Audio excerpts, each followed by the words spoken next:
একদিন শহরটি একটি বিশাল বিস্ফোরণে কাঁপতে লাগলো।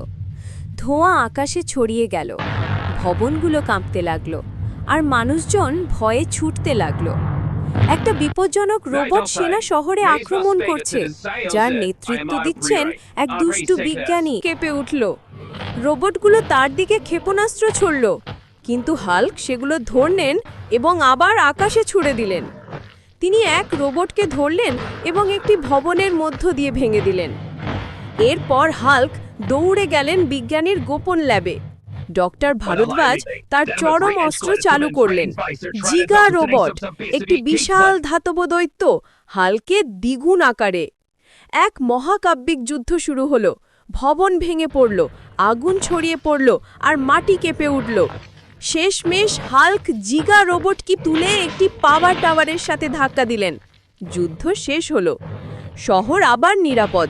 মানুষজন আনন্দে চিৎকার করল, হাল্ক আমাদের বাঁচিয়েছে।